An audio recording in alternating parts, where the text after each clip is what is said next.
We are live.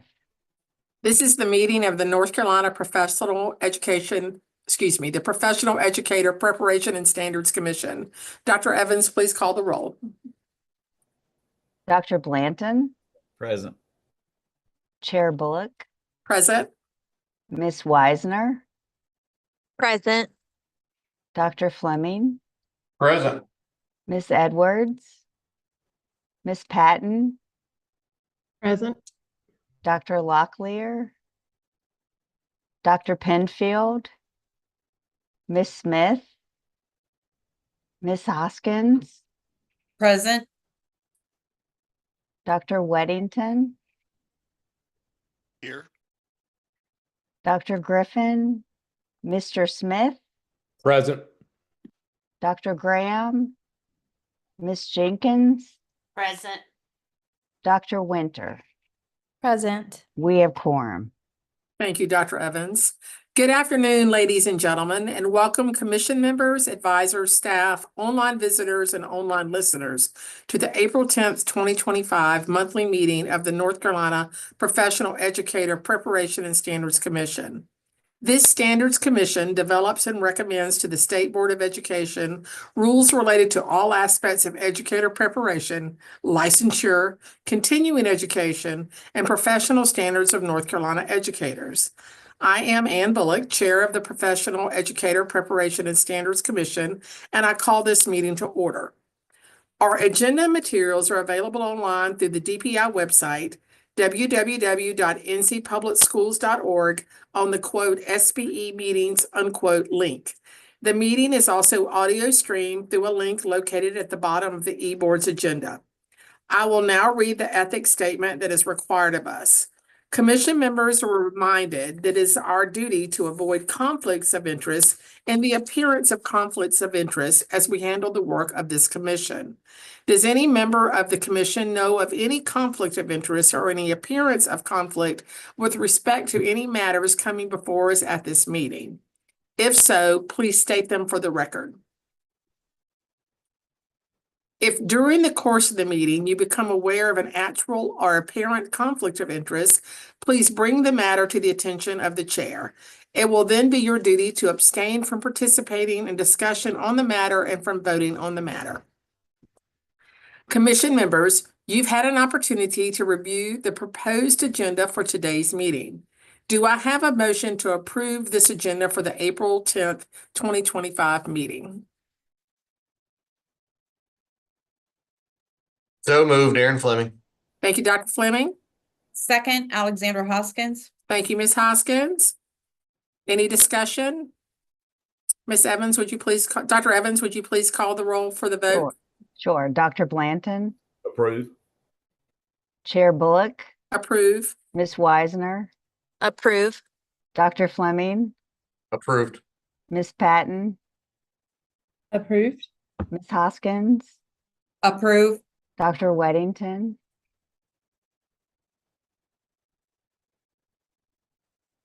Dr. Weddington. He's trying to unmute. We can't hear you, Dr. Weddington. If you want to, there we go. We can. Okay. Thank you. Vice Chair Griffin, Approved. Mr. Smith, Approve. Miss Jenkins, Approved. Dr. Winter. Approved. Motion carries. Thank you. The minutes from our previous commission meetings on March 20th and March 27th, 2025 have been prepared and made available to you. Do I have a motion to approve these minutes? I make a motion we approve those minutes. This is Chris. Thank you, Chris. You're welcome. Second, Kim Winter. Thank you, Dr. Winter. Any discussion or corrections of the minutes?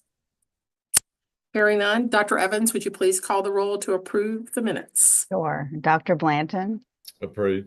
Chair Bullock, Approve. Miss Wisner, Approve. Dr. Fleming, Approved. Miss Patton. Approved. Thank you. Miss Hoskins, Approve. Dr. Weddington, Approve. Vice Chair Griffin, Approved. Mr. Smith, Approve. Ms. Jenkins, Approved. Dr. Winter. Approve. Motion carries. Great, thank you. The link for the April 2025 State Board of Education meeting has been sent to you prior to this meeting. The recordings are bookmarked at the presentations for the Educator Standards and Practices Committee, which is the committee that handles the work of Pepsi. If anyone has questions, please let Dr. Evans know, and we will follow up during our May 2025 Pepsi meeting. Now, Dr. Seiberg will present a reevaluation of the EdTPA cut scores as found in License 003 for consideration.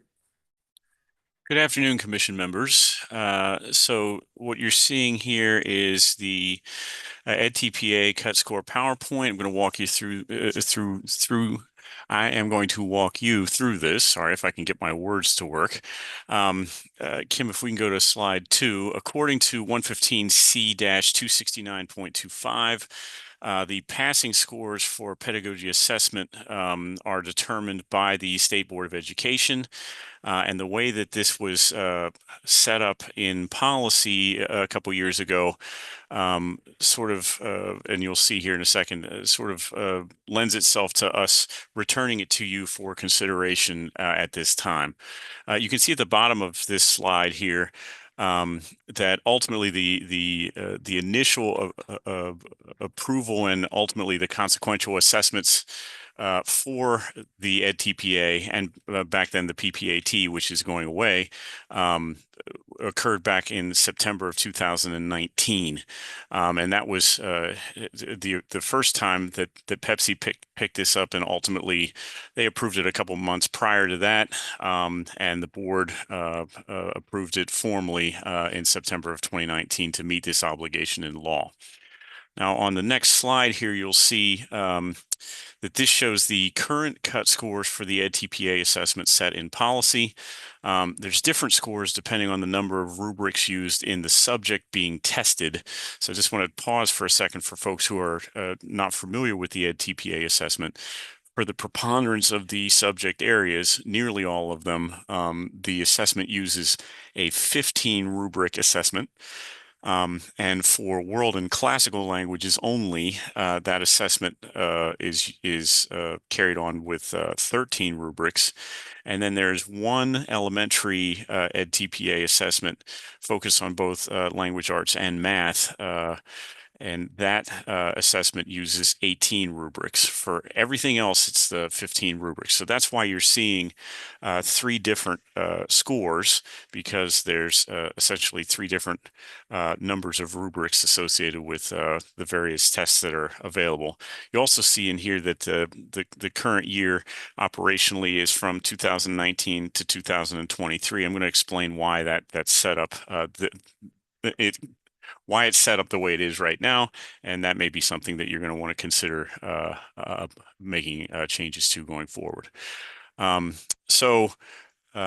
think this what's important to know here is, and I'm still back on that previous slide there, Kim. At the time that this decision was made, this commission recommended to the board the scores that you're seeing on this slide, which were on the low end of the recommended range of scores from the vendor Pearson on the EdTPA tests. This commission arrived at this decision primarily because of the field was new to the assessment back then, and I think the general consensus of the discussion at that time was to allow for some growth into working towards that, because it's a heavy lift to change all the curriculum associated with the programs, and because it was new, there was a decision at the initial stages to be on the lower end of the recommended range.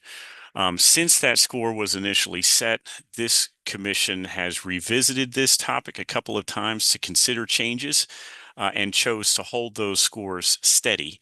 But that's why we see a revisitation, because it is on the lower end of the recommended range. The way it has been framed from previous discussions in this commission was to look at it again every couple of years. So that's a little bit of history behind that. Now on slide 4 here, you'll see this is the recommended cut scores of the different rubrics for EdTPA from the vendor themselves. And you'll note there that Pearson has sort of a fixed number for the 13 and 18 rubric assessments. And for the EdTPA 15 rubric assessments, they recommend a range of 39 to 42. On the next slide, then, to help you with some additional context in your decision making, we've provided this slide, which gives you the current cut scores of a variety of other states using EdTPA across the country. Many of them tended to choose a cut score on the lower side of the recommended range, but that just is, food for thought as you think about your next steps. And then additionally, on the next slide, our colleague, Dr. Baxter, has developed a dashboard for you. And that's a link in the deck there that you can go to that dashboard. And that provides a careful look of all current EdTPA North Carolina candidates. And you can, in that dashboard, you can adjust the various cut scores, and you can see the impact on the pass rates of candidates in specifically North Carolina were you to adjust those scores up or down. And with that, that gives you as much information as we can towards your thinking in this item. And let me hand it back to Dr. Bullock.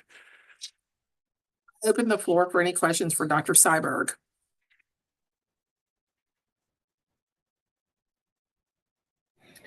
Hey, this is Chris. I may have missed this. I had somebody reach out to me during part of that, but what is the recommended range? You referenced that a few times and said that we were on the low score. Yeah, so Kim, if you could first go to what the current scores are, you'll see the current scores are 32, 38, and 45 across the 3 different rubric levels. And then the recommended scores from Pearson themselves are on the next slide, and you'll see we have 13 rubrics is set at 36, 15 rubrics, the recommended score is at 39 to 42, and for 18 rubrics, it's 50.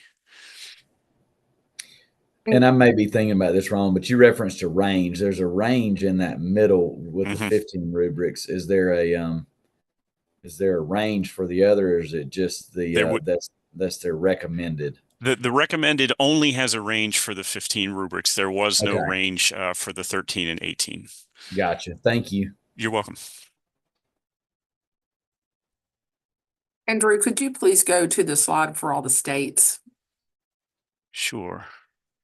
So I just want to point out a few things here that if you look at the 13 rubric, that people that are above 32 are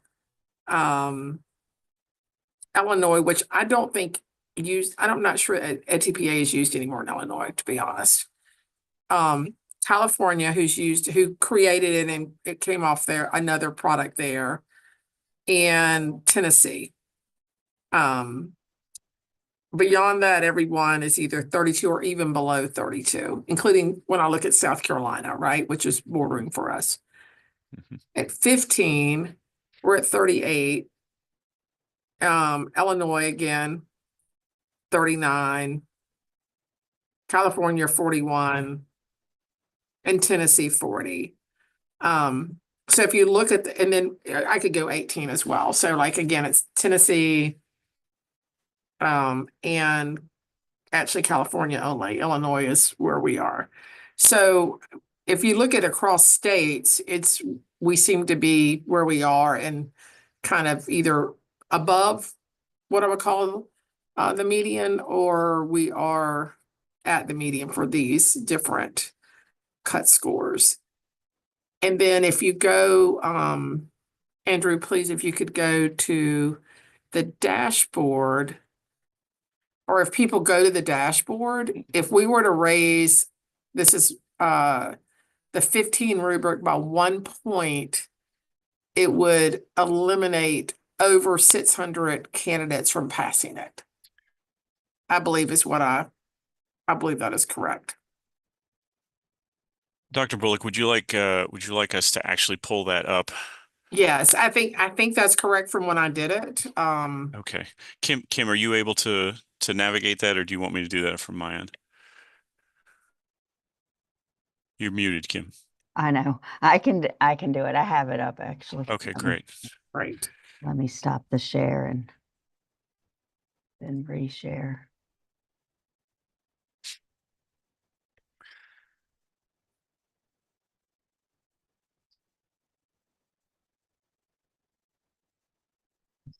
While she's bringing that up, let me just take the pregnant pause here for a second and just share. Again, when this was initially built, in policy, the idea was to revisit it after a couple of years, which this commission did. And at that time, I think it was 2 years later, the decision was to hold steady and then look at it again in a couple of years. Then we ran into COVID, and sort of we're circling back on it now. But I do think that as you think about your next steps in terms of whether you're choosing to adjust or hold steady, one thing that is worth looking at is there a need to revisit this in the next immediate, couple of years, or do you want to take that little provision in the policy out so that it remains stable from this point forward? That's another recommendation that you guys can and should be thinking about this go around. And let me get back to what Kim has in front of you here. So this, I put into the chat the link to the cut scores dashboard. And so what you're seeing here is the cut scores dashboard. And you can see across the top left here, the current cut scores are listed. If you look at the extreme right top, you'll see the pass rates based on attempt. You can set that to either all, first, or best. And then it essentially, the slider you'll see at the far left will allow you to change the scoring, and that will then adjust the projected pass rates below. And then, Dr. Bullock, I think you were Low. walking through some thinking there. I don't know if you want to go through that now that we have that up.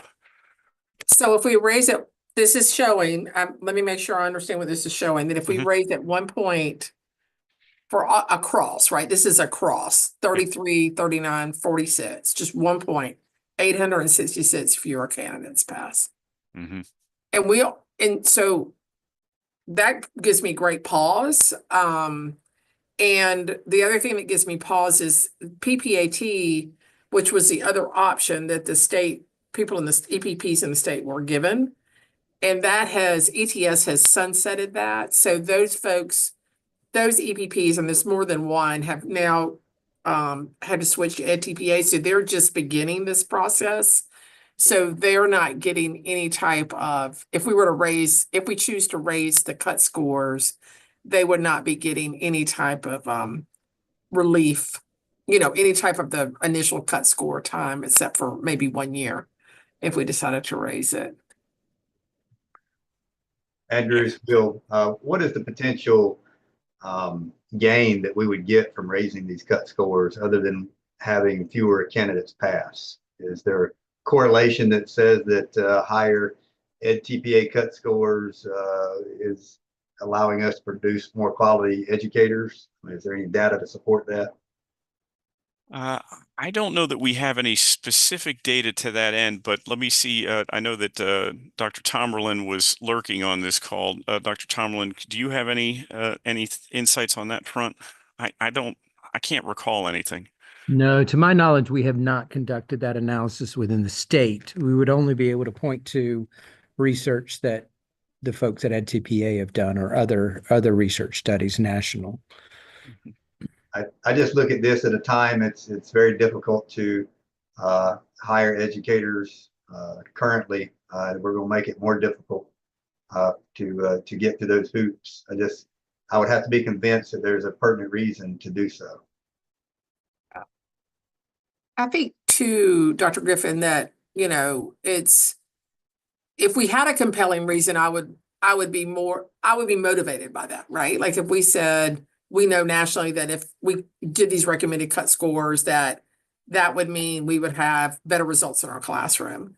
And our pass rate is not in the 90s overall. I believe it's in the 80s. Is that what I remember? Dr. Seibert? Yeah, we're pulling that back up here. Okay. There you can see the numbers at the original scores. So my point being that everyone doesn't just take this and pass it, that it does require rigor to pass it.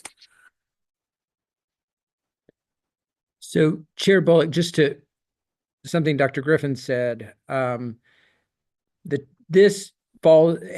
falls under the category of licensure exams. So it doesn't prevent anyone from entering the profession, or in this case, it doesn't mean the expiration of the license. There is limited license, which is renewable. But I just wanted to make that distinction. But the point is well taken that it could certainly discourage or educators who are trying to meet those requirements. Thank you for that clarification, Tom. I appreciate that. This is Kim Winter. I know I've said this before, but I think it's important to point out again that, candidates going out into the field, graduating and having this as a burden in the beginning years of teacher, there is extensive support provided by the EPP. So it becomes exponentially more challenging to get all the materials together and go through the process.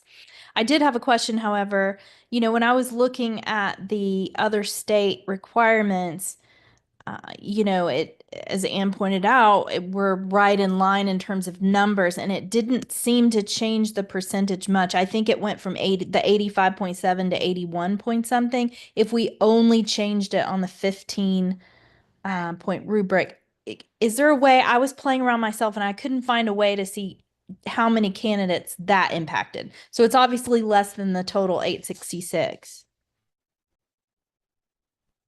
Yes, and Kim, can you see the comment from Dr. Baxter to change the toggle in the upper left to best attempt?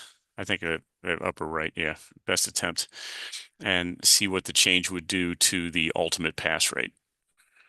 Yeah, there you go.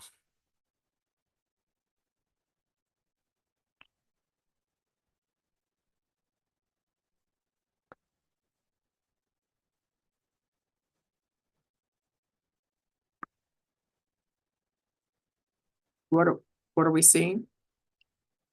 So this what we've moved to, and Dr. Baxter, I know you're lurking out there, so feel free to jump in if I just thought, yes, sorry. I just go ahead. thought that if we're thinking about like ultimately, does this, notwithstanding what Tom said about the other ways to be in the license process without passing this exam, if we were looking at like for this exam, how many people ultimately would not pass given all their attempts, we might want to hit the best attempt toggle.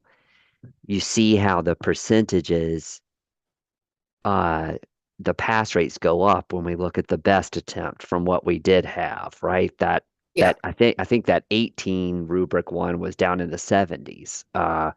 When we go up the best attempt, it goes up. Now, if you clicked in the upper left, the real upper left this time, current +1, like on the slider, that would give you the effect of, so you'd still see that even with the best attempt, 856 fewer people would pass, and you'd see what the rates would go down to. Mhm.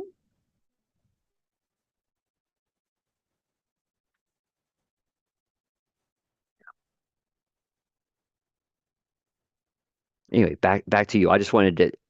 Thank you, I, Dr. I Evans. think given what our conversation was going, I thought that the best attempt might be the more helpful Yeah. data point. Always very helpful. Thank you. Any other comments or questions about this? This will come back for, So we've my got two things. question was, if we only raised the 15 rubric one by 1 point, can we know how many candidates that would impact? That was the question that I had. Can we do that, and what would that number be? Okay. Yeah, Dr. Winter, it's not set to do that now, but I could change that in time. That's a relatively easy fix. I would just make it so you could adjust the different rubrics separately. Okay, that's helpful. Thank you. Is that something that the group would be helpful? It might be if it's easy fits, Andy. Yeah, I will do that. I can do that. I'll just let you know. I can do that tomorrow. Thank you very much. If, Yeah, Andy, we just make sure all our questions are answered. if we're moving that 15 just to 1 point, and what are we getting out of that? I mean, is there results at saying that advancing any of these rubrics positively is going to impact our candidates in a positive manner? What does that mean for us in the field?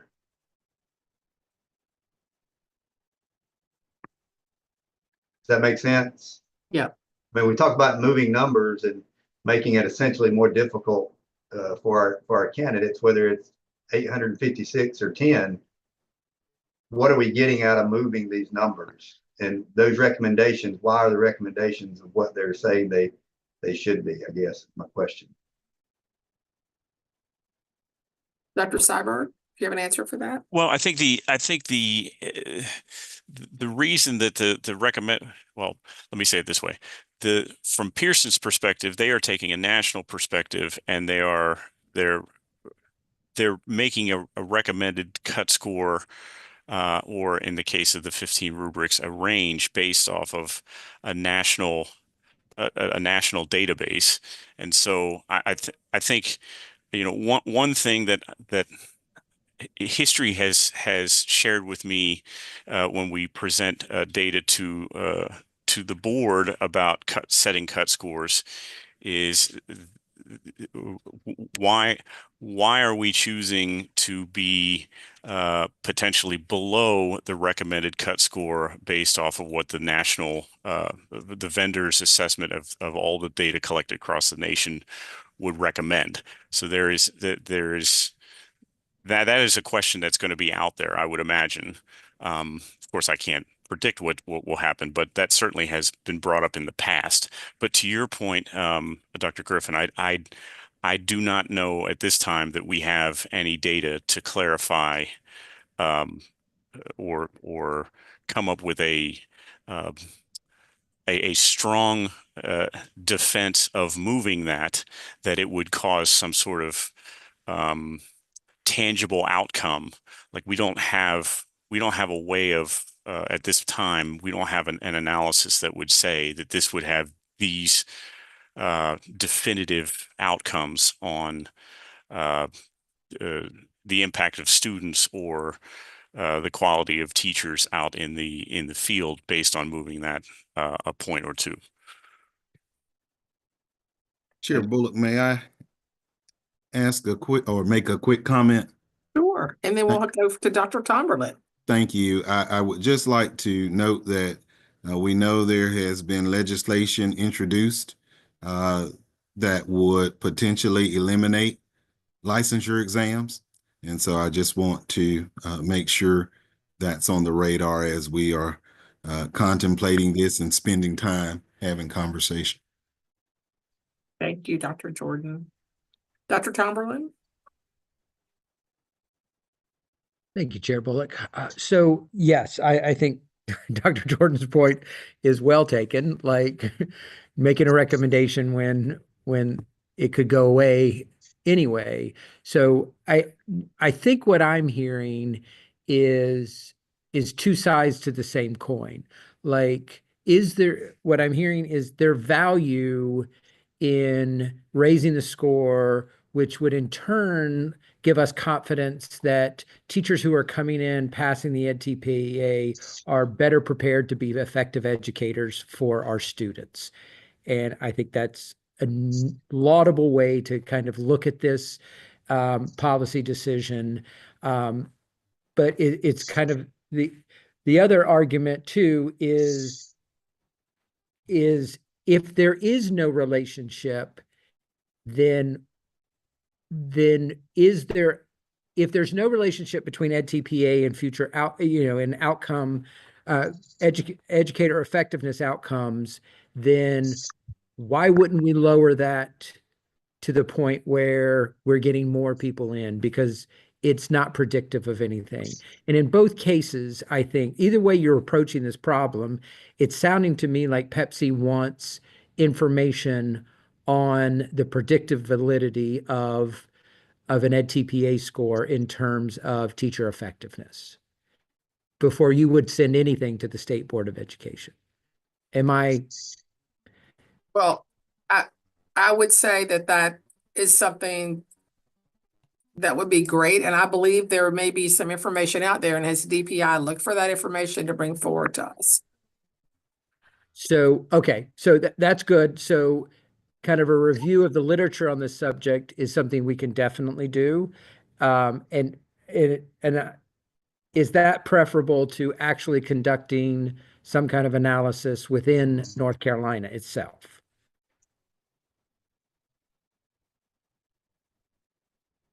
I will let the commissioners speak up to see if they would, if anybody has a strong opinion one way or the other. For me, Tom, I just want that whatever we're doing has purpose. Sure. And if we're trying to raise a score that's going to give us fewer candidates passing, then why? What's the purpose behind that? And if we are, to your point, if there's correlation that these persons are more effective and they're better for instruction and our students, then I understand that. But if there's not that evidence, it just makes it more difficult to get a license.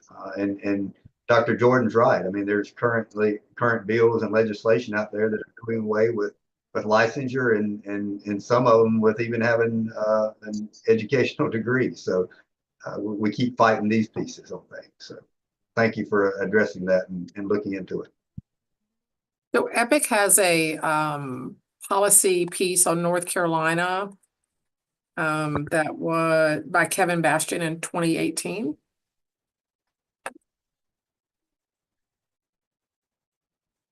Might want to look at that. It shows that there is pieces of this. Just as one option. And there are others from other places. So, but I agree with Bill. We've got to have, we're at this point, to me, there is no information definitely to say not to raise it. Should we lower it? I mean, that's a question. Would there be appetite for that with the state board? I'm not sure. I don't know the answer to that at this point. Okay. So did anyone have any comments or opinions on what Dr. Tomberlin said about predictive validity? But Dr. Griffin, I heard yours. Anyone else? I just want to make sure I don't not include someone's comments. Hey, Ann, this is Hank. Yeah, please speak up a little bit, Hank, just a little bit. Yeah, can you hear me now? Yeah. Got something going on here. I guess regardless of the predictive validity for classroom performance, we've kind of baked into an accountability system that's going to be put forward later. That EdTPA would be the greatest weighted piece of evaluating the performance of our EPP. So I guess I would consider that as well as we think about moving down or up and how that might impact our evaluation of our EPPs. Yeah.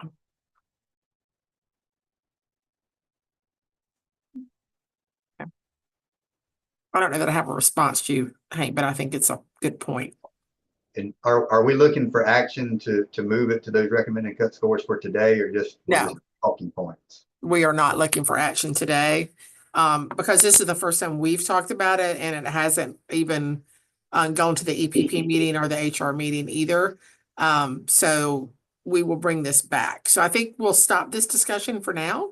Dr. Tomlin, I think y'all have some self-proclaimed work, so that would be great. Thank you very much. And please reach out if anybody has any ideas or questions, and we'll be happy to take those under advisement. And thank you, Dr. Seiberg. Okay. So we're actually, our next item has to do with the principal internship proposal. I see that Ms. Erin Larkin McGuire has now joined us, and Dr. Jordan is also going to be presenting with her. Erin will take the lead, and we're going to provide some updates on the internship proposal. So thank you. Thank you, Chair Bullock, and good afternoon, everyone. Again, as we shared last month, there has been much work that has gone into our principal assessment and review of the internship. During the last meeting, we gave you historical context on the work of the task force related to the internship. We identified goals and criteria for success, and we also shared draft language for proposed revisions. Today, we want to share feedback that we've received from the field, and we want to discuss the actual content of the proposed language.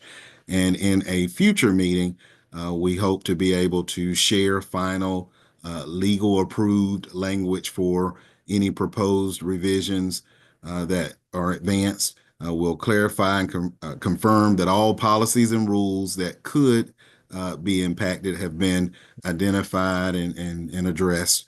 And then we will obviously ask for a vote if appropriate.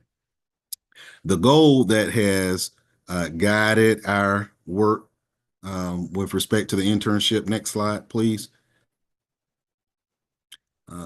is basically around rigor, coherence, and increased impact of the internship. And we've wanted to center our work on those areas without creating new or systemic barriers to principal certification. We recognize how important the internship is, and we want to make sure that the internship is meaningful for our aspiring administrators, but we also do not want to in any way create any potential roadblocks to an effective, meaningful internship.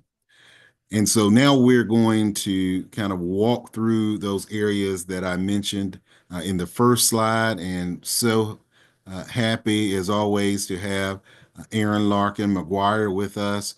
As you all know, she has been helping to lead the efforts around this work, and we are absolutely grateful to her for those, well, not those, but that work. Thanks so much, Dr. Jordan. Dr. Evans, if you could advance the slide. So when we were with you at the previous meeting, we anchored the criteria for success, the things we want to be true about a future framework for the principal internship. And we just want to briefly ground in these again today, knowing that we're hoping to field questions and discussion about the content of the proposed revisions. So to re-ground us, things that we want to be true in a future version. Fulfillment of purpose, that the framework and any future rules and policies really are aligned with holistically what we want from an internship.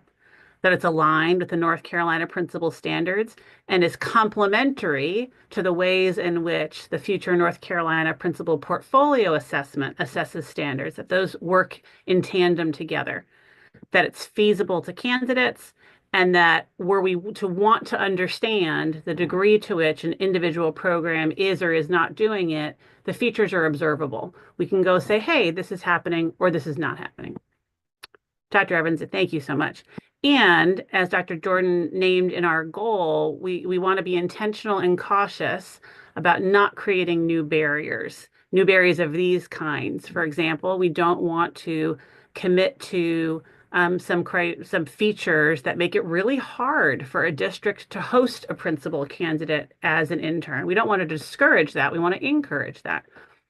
We want to be thoughtful about the different pathways that we have candidates who pursue principal licensure as part-time candidates, as full-time candidates, and in a range of different contexts.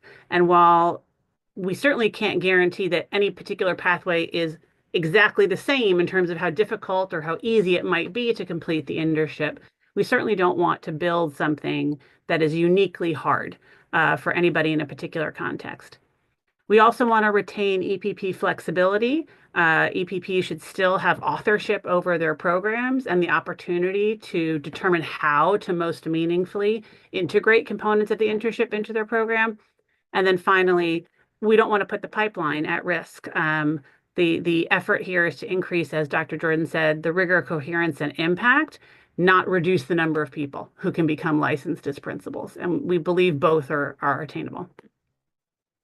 Thanks, Dr. Evans. So when we presented the context of the process that we have gone through as a task force to this group at the previous meeting, we heard from you that you wanted to hear, well, what do people think about this? What has the field had to say? Have we socialized this with those who will be ultimately implementing it? We've done so since we last spoke with you, and we have a little bit of feedback to share, just so you know what has gone out to the field.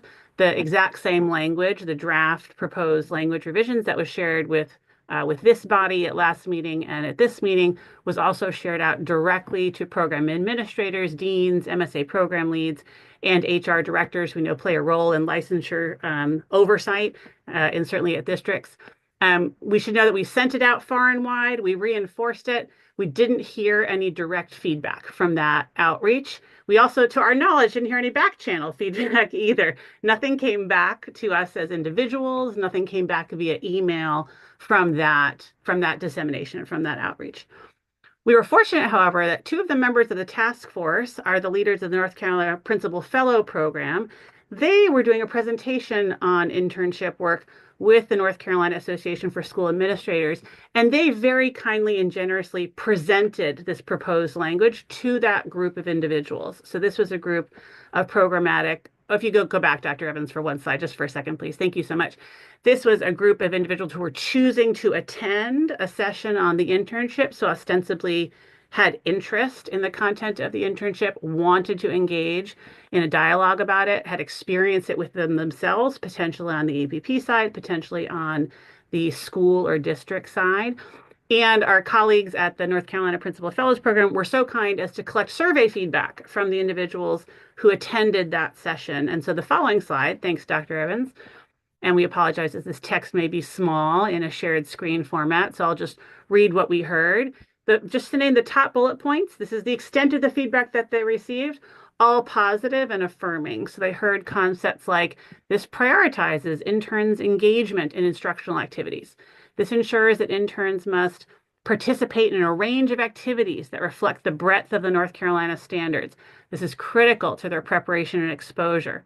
It's encouraging to see an emphasis on the communication between EPPs and PSUs and district and mentor principals and the candidates.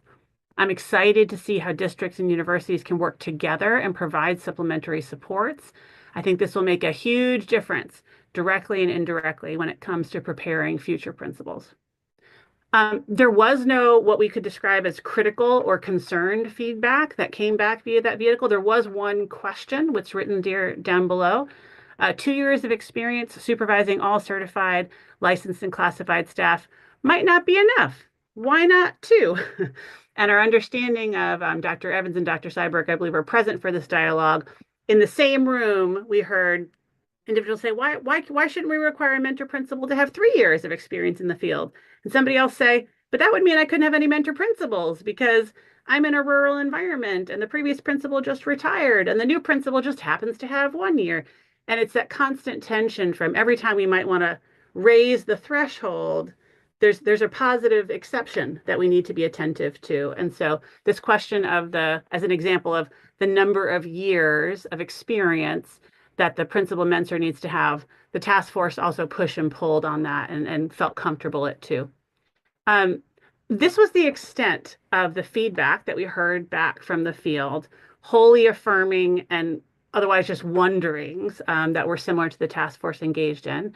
When we get to questions and discussions, we would certainly welcome anything that anybody in this body may have heard as well, but this is the extent of the feedback that we've received. Thanks, Dr. Evans, if you could advance.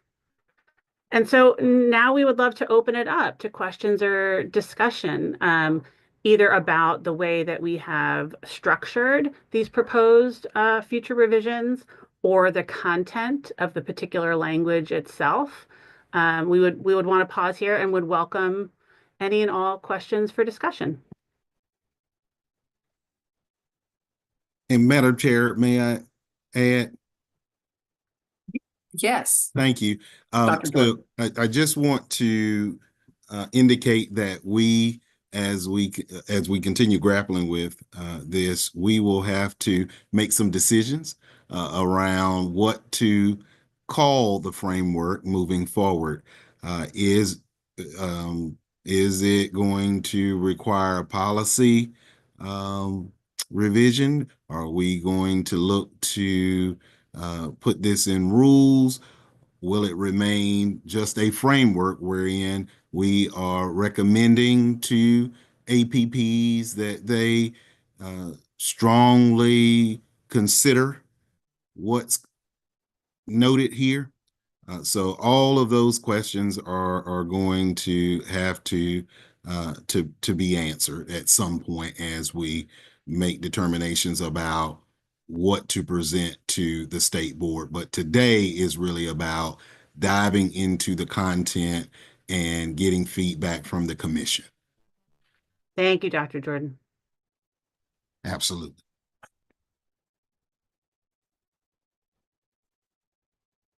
Does anyone have any questions or clarifications or concerns they would like to bring up to Aaron or to Dr. Jordan? Mm-hmm. I know we've seen some of this before, so this is helping to provide us even more clarification. So I always appreciate your clear presentations, Aaron. So thank you. Mm-hmm. And today, just to be clear, we're not voting on this. This is just further information as the process is being worked through. And as Dr. Jordan referenced, at a future time when we return potentially asking for a vote, we will also be presenting clarity about the pathway forward vis-a-vis rules, policies, et cetera. Not prepared to share that context yet. Yes, excellent. Yep. So does anyone have anything they would like to ask at this point?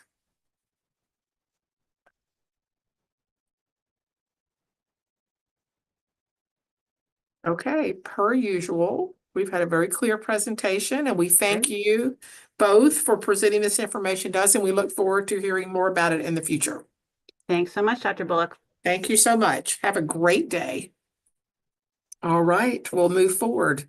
Now we will hear from our subcommittee. So Dr. Hank Weddington will present the draft North Carolina EPP accountability model, the alternative one, as recommended by the Educator Preparation Subcommittee. And again, this is the first time many of you are seeing this. So this again is the first discussion of this item. Good afternoon, commission members. So I will try to walk through this, and please, if you have questions along the way, feel free. I'll try to stop and provide some time as well. When we started looking at this accountability model, we tried to be real intentional about making it a continuous improvement process as opposed to a gotcha or a sanction only kind of model. And as a result, we decided to come up with two different ways to look at the EPPs so that we could provide as much data and feedback as possible to help them be able to improve their programs and help their students be more successful along the way. In that first little paragraph, it's kind of a loaded paragraph. The first thing that the subcommittee is recommending, and this is based on a great deal of feedback from the field, both from EPPs and from PSUs and from our even the non-IHE EPPs as well, was that for EPPs who were nationally accredited, that we would make the recommendation that they are safe from any kind of a public sanction.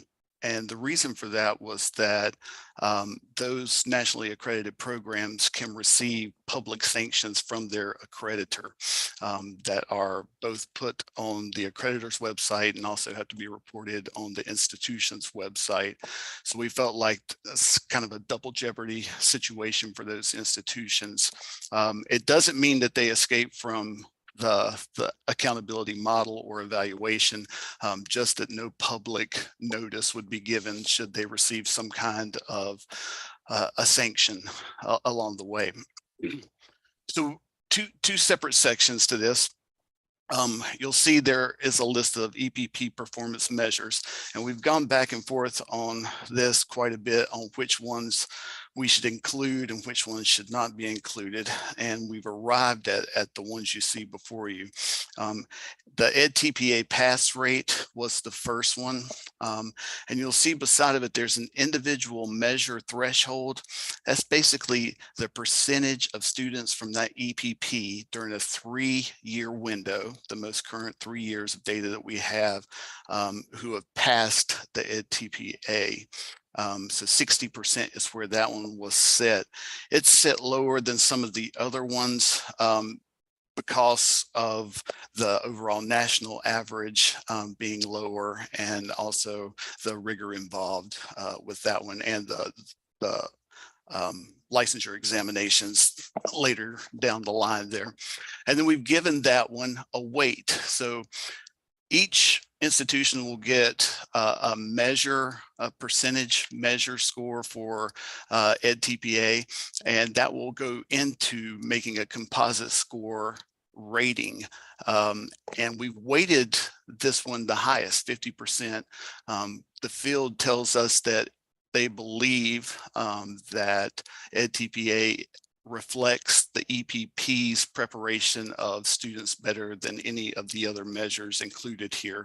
So we wanted to give that the highest amount of weight. The next is the recent graduate survey. This would be the percentage of candidates who rate their EPP as preparing them as either somewhat well, or very well. You've got to meet a 70% threshold on this one, and we've given it 15% of the weight for this one. Next one's employer survey, and that's the employers who rate the EPP's completers as either comparable to or better than other EPPs. Again, 70% threshold here, and then 15% weight towards that composite score rating. And then we've got the other licensure exams, and we broke these out. You'll see this one looks a little different.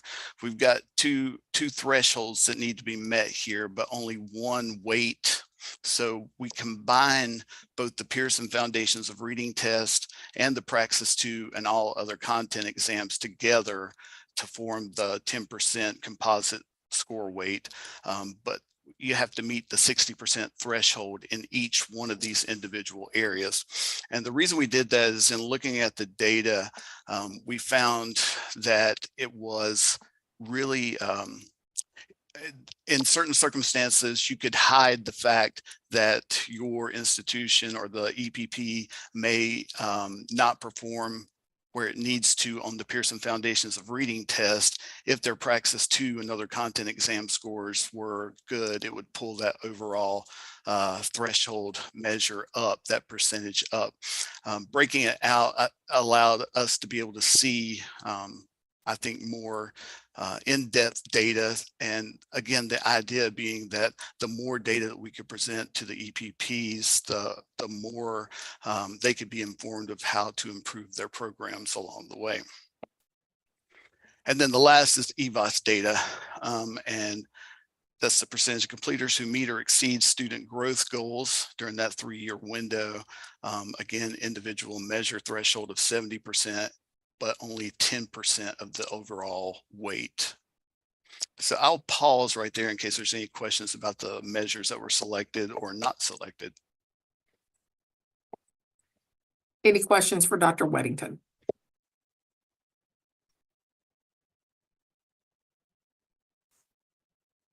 Okay. As you move down to the next little section there, it just shows how we determine the composite scores and how we take those and make them into a rating. The rating scale 4 to 1, exemplary, strong, developing, and needs improvement.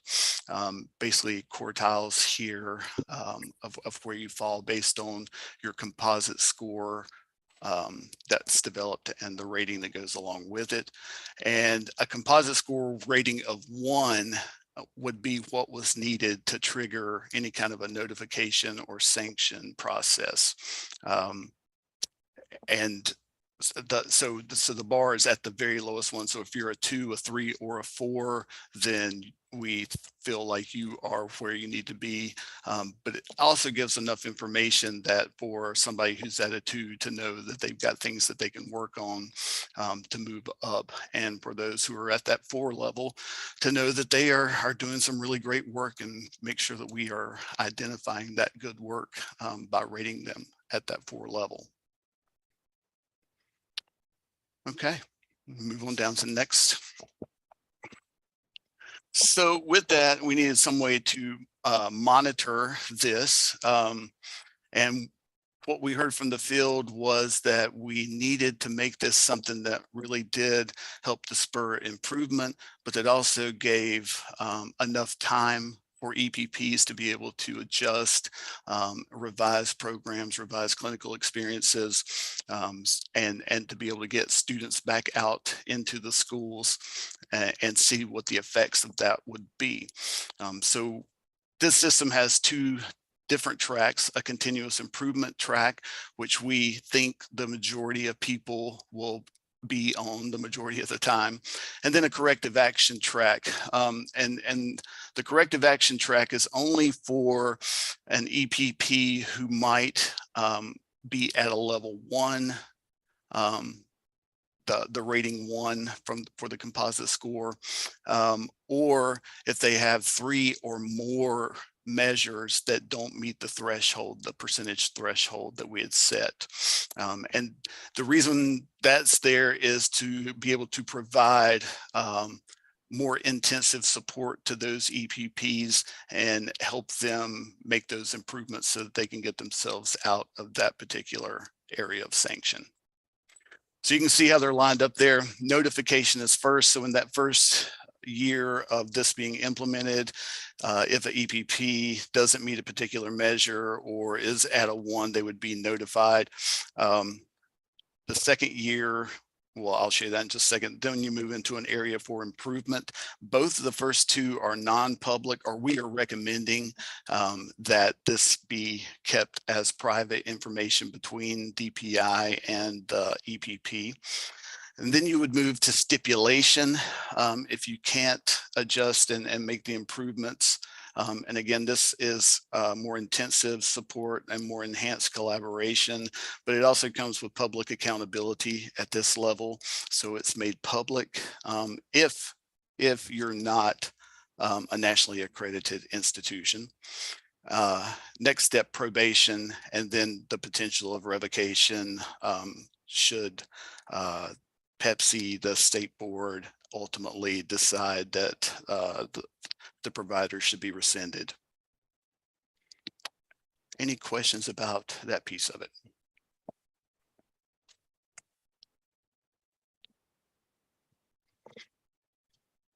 Okay, this kind of just walks you through what each step along the way looks like and what happens during it.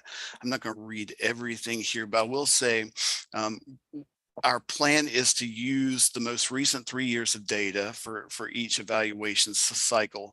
And we've decided that we'd look at the data in 2 different ways. One, weighted with the most recent year, year 3 of that 3-year period, receiving the primary weight with less weight on the second or next newest, and even less weight on the first. That would allow any new improvements made by the EPP to maybe show up better because it would be putting the most weight on the newest data. But then we'd also look at it and give equal weight to each year, and the final evaluation would be based on whichever one is most advantageous to the EPP. So we'd look at both of those so we don't disadvantage somebody for any reason that might bias the process. Some of this is the same kind of things that we've said before in the next line, but you can kind of see here from notification, institution has 3 more years after that that's not public at all to work their way out of the area for improvement or that notification. Should you get notified the first year and the next year you're good, you're out. And you always go back to the beginning should you have something happen again and move all the way through. There's also we are recommending an appeals process be part of this so that an institution could appeal based on some identified factors and provide due process to the EPPs. And I'll pause for questions about this particular piece.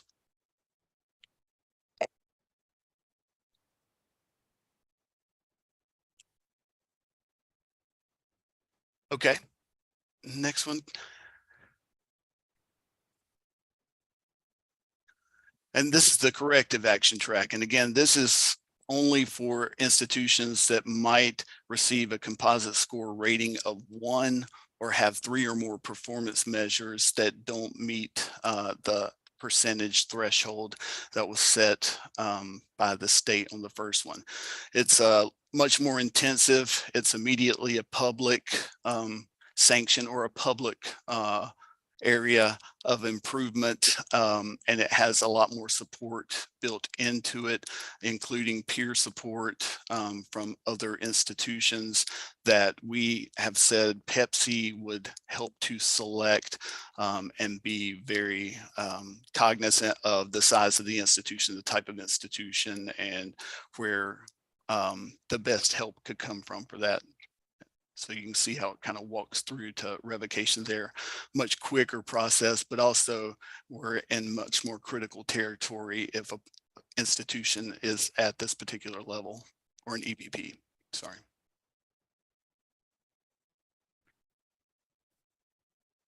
Okay, and then the final section are some special situations that we've discussed and that we are continuing to discuss. The first one basically has to do with an EPP who during 3 years of a 5-year period receive a composite score rating of 1 or has 3 identified areas for development. The thought was that a person could go into that corrective action in year 1, work their way out by year 2, and then the next 2 years after that could be right back in again.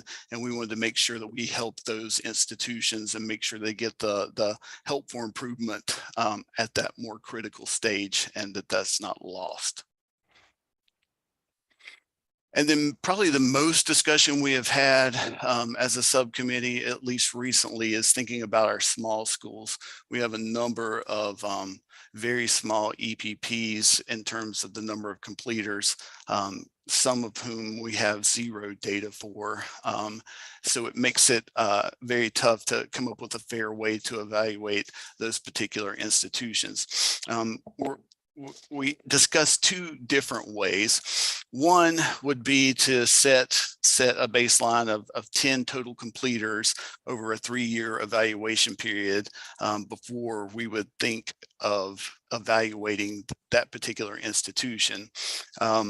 This particular process starts with a notification that DPI has insufficient data for the year. There's the possibility of an evaluation waiver for that particular cycle.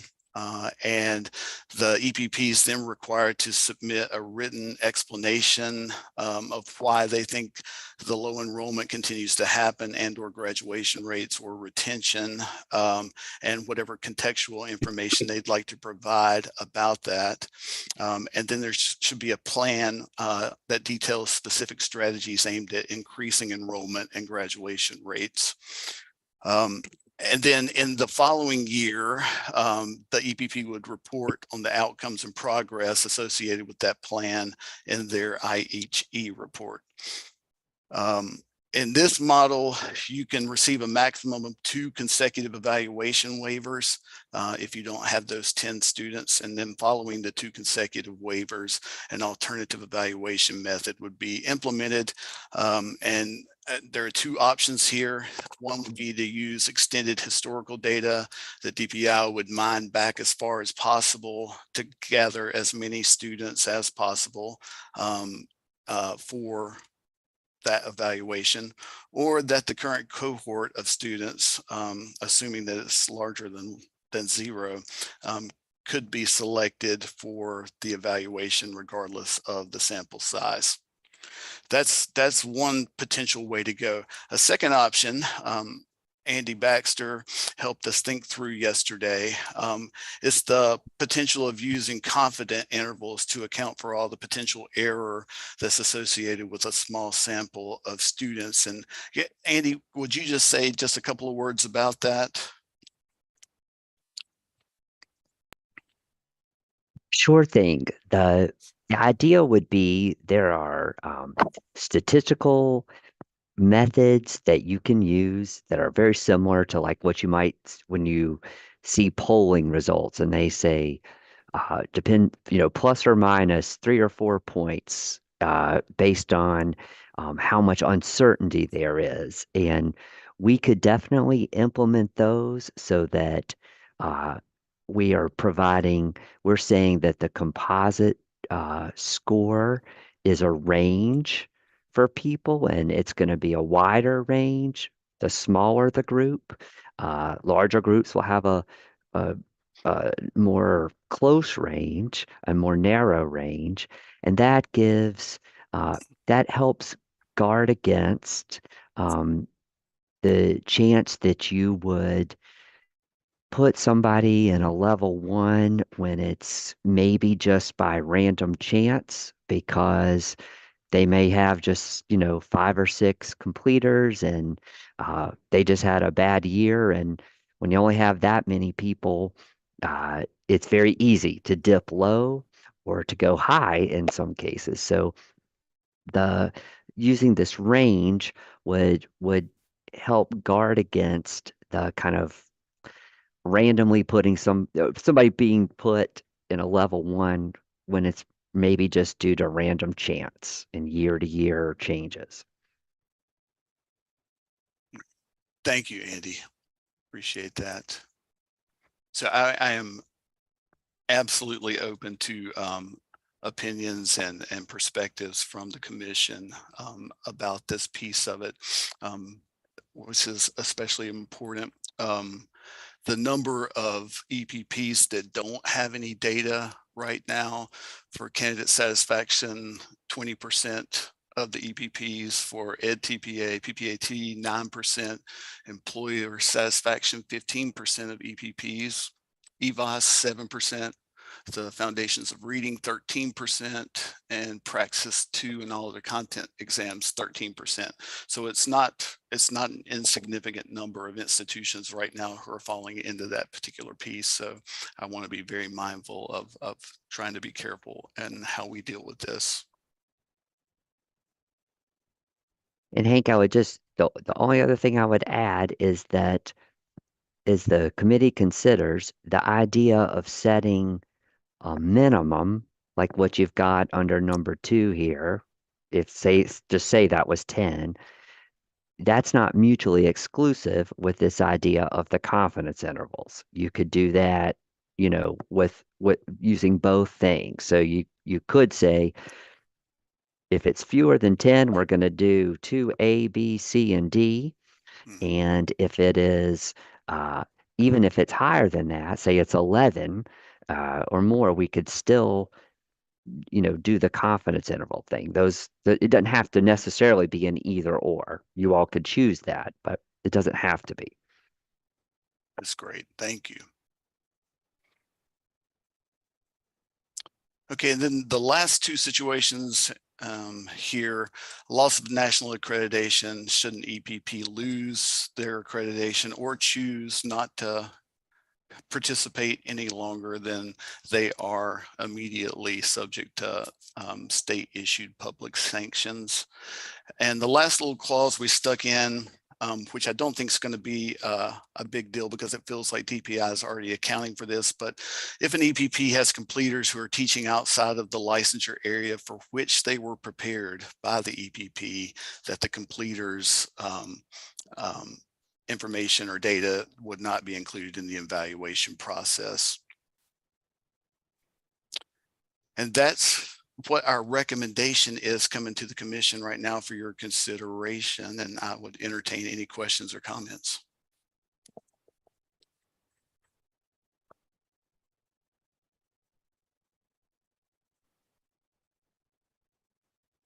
Are there any questions at this point? We will see this again, but we just want to get feedback at this point if there was any.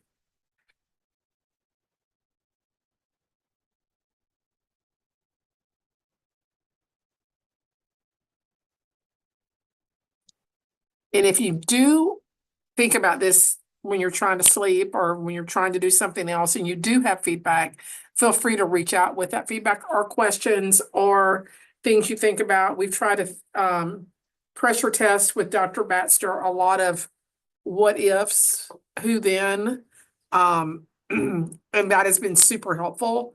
And you might have some what ifs or who's in that you wonder if we have pressure tested, and that would be any feedback would be great. Okay. Dr. Yeah. Weddington, did you want to look at the outcomes by EPP type at all, or? Oh, sure. I couldn't see that was in there or not. That would probably be great for people to see. Okay. Just quickly. Sure.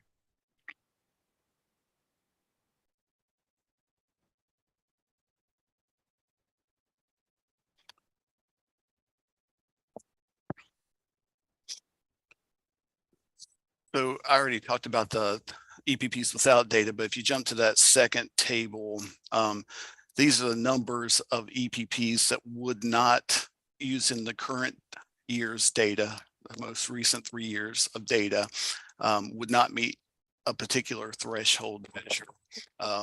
You see everybody's meeting candidate satisfaction, so no issues there. There are 2 institutions who would not meet for EdTPA PPAT, none for employer satisfaction, 1 for EVOS, and then 8 for the foundations of reading test. Again, that seems to be the area where we can all work. And then 1 for Praxis 2 and all other content exams. So it's not a massive group here of EPPs that are being notified of any kind of an issue. Then if you go to the composite score rating breakdown, you can see that we have quite a few. We have, let's see, 14, 20, 41 that make exemplary status, 8 that are at the strong level, 3 developing, and 3 that needs improvement. And it's important to know for those 3 that are in the needs improvement 1 rating, that there's 1 private IHE, with no data for any measure. So it's just a 0, and that's why it's there. So that would be dealt with our small school exception or small numbers exception. One private IHE with data for only one measure and the rest come up as 0s, and one non-IHE with data for only one measure. Yeah, it's same when you're at the developing. 2 of the private IHEs are missing EdTPA data, and since we've weighted that as 50% of the score, it tanked their score for not having that data. And then one private IHE that was missing data on all but one measure within it. So I don't know if this helps you think about how this all plays out or not, but thought it would be good for you to be able to see that. Yeah, that's good. Yeah. Any other questions?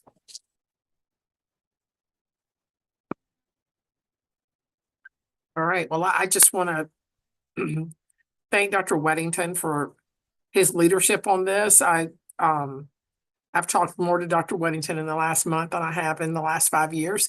And everyone else who's pitched in on this, we've gotten also a lot of feedback from the field so far on this, and we will again see this again. So thank you. I think we're getting there.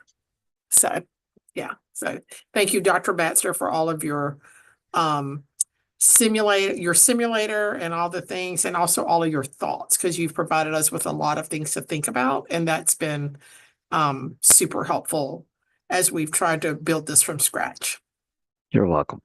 Yes, been great. All right. So that is all of our discussion items for today. So I want to thank the commission members, advisors, and staff for your preparation for the discussions. I'll remind commission members that our next monthly meeting will be held in a hybrid manner, in person on the 7th floor of the State Board of Education boardroom, as well as virtually on Thursday, May 8th at 1 p.m. Eastern Time. That's a change in the time, so make sure that you have that. We have now completed our meeting, and unless there is additional business at this time, I ask for a motion to adjourn. So moved. Thank you, Dr. Griffin, and a second. Second.